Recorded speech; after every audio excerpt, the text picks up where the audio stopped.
One day, my little brother John came home from school puzzled because of something that his biology teacher had said. So I asked him, "What's up, John?" My teacher told me that my body consists of different cell types, but also that every cell has the same DNA inside. How is that possible? So I started explaining him. Cell types are different from each other because they consist of different proteins. The recipe for these proteins is encoded in pieces of DNA, called genes. In different cell types, different genes are on and off.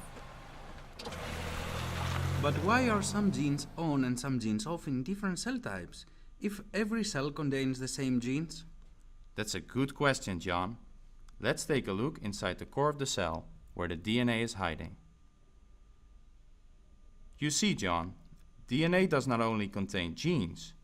Actually, only a very small percentage of your DNA is a gene. Other regions of your DNA are the so-called regulatory regions, which regulate the activation of your genes. Let's take a look at what pi stands for. Promoters are regulatory regions very close to the start of genes. They are the regions where different regulatory elements bind and activate the gene at the right moment. Insulators block the regulatory elements from acting and thereby prevent gene activation. Enhancers, in contrast, push the parked cars over the DNA and thereby activate the gene. If we zoom out, we see that enhancers are very often far away from the start of the gene. It's still a mystery how pieces of DNA so far from each other can influence each other. Most scientists, like your brother, think that enhancers can influence promoters and genes by looping towards the gene. However, this has never been observed in a live cell. In our lab, we insert pieces of DNA next to our enhancer and our gene. These pieces of DNA then form landing strips for molecules which emit light.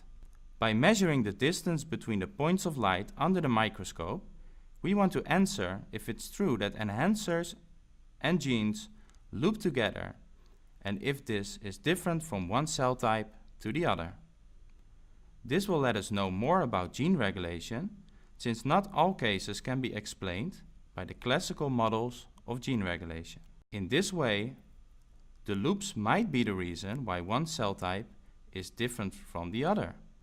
So then we have to wonder what creates the different loops between cells. But we have a long way till we can answer that. Is it more clear now, John? Yes, thank you, brother.